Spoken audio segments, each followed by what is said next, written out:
G'day, welcome to Todd's Kitchen. This is a little unique, but it's a fantastic meat recipe. And you can also finish it off with a beer. So join me today as I make my version of a delicious beer can burger.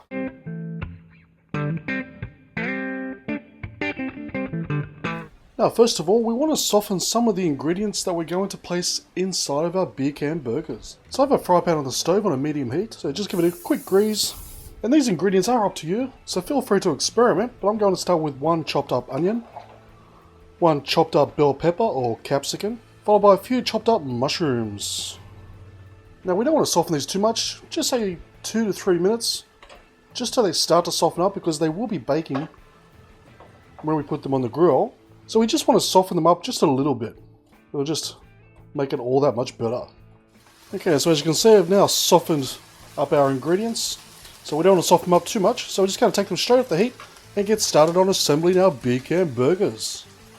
So next in a bowl, I have half a kilo of minced or ground beef. So firstly, I just want to give it a bit of a season, just with a couple of tablespoons of Worcestershire sauce, and some salt, and pepper.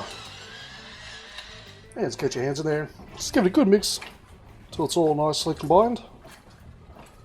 So I have a decent sized meatball that I've just made up. So I'm just going to pat it down a little bit, and we're going to get our beer can and just put that right in the middle. And using our hands, we're just going to shape and form the meat around the beer can. Of course you don't have to use a beer can, but that's just what it's called. You want to use Pepsi or Coke, go for it. Okay, once we've formed our beer can burger shape, it's time to add some filling. So I have some tasty cheese here that I've just cut into a cube, so I'm going to place that just in the center.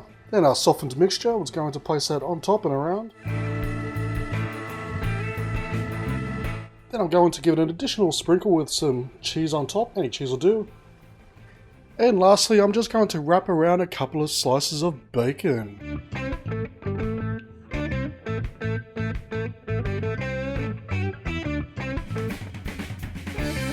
Now I've set our grill up to a medium heat, which is about 300 degrees Fahrenheit or about 150 degrees Celsius. So when using the grill, you want to make sure these are on indirect heat. Don't have them directly over any coals or burning wood. Now with our beer can burger on the grill, it's going to take about an hour at this temperature, but it can take a bit longer. What I recommend is use a meat thermometer just to check when the meat is done. That way there's no room for error.